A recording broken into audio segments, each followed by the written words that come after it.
নমস্কার, আদাব। আমি Rafiq Sheikh, part of one passive. আমি ওয়ান প্যাসিভের এক গর্বিত ফাউন্ডার। সর্বপ্রথমে জানাই ওয়ান প্যাসিভের সিও এস মুফারে স্যারকে অসংখ্য ধন্যবাদ। ধন্যবাদ জানাই ওয়ান প্যাসিভের টেক টিমকে। ধন্যবাদ জানাই ওপি চলপাল্টাই এর মেন্টর গৌতম লস্করকে। ধন্যবাদ জানাই সারা পৃথিবীর ওয়ান প্যাসিভের ফাউন্ডাররা যারা আছেন তাদেরকে।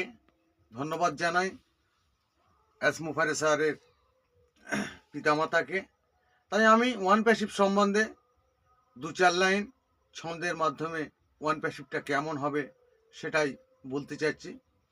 যে ওয়ান প্যাসিভ হবে রঙিন মডেল, ভাবতে নাহি পারবে, জলের ভিতর প্রদীপ জ্বলবে, নিভতে নাহি চাইবে।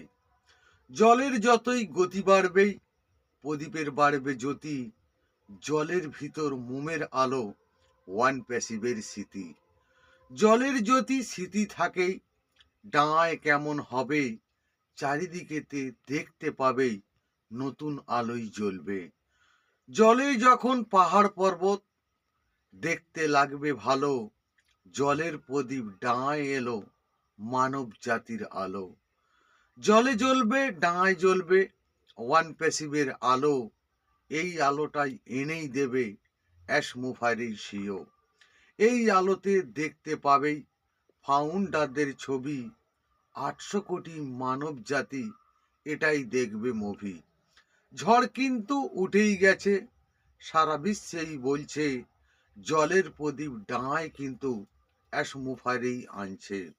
ওয়ান প্যাসিভকে রোখা যাবে না, এটাই কিন্তু সত্য। জলের প্রদীপ ডাঙায় জ্বলবে, এটাই হবে বাস্তব। ওয়ান প্যাসিভ জিন্দাবাদ। এস মুফারে ধন্যবাদ। আপনাদের যদি ভালো লেগে থাকে আপনারা লাইক, কমেন্ট এবং শেয়ার করুন।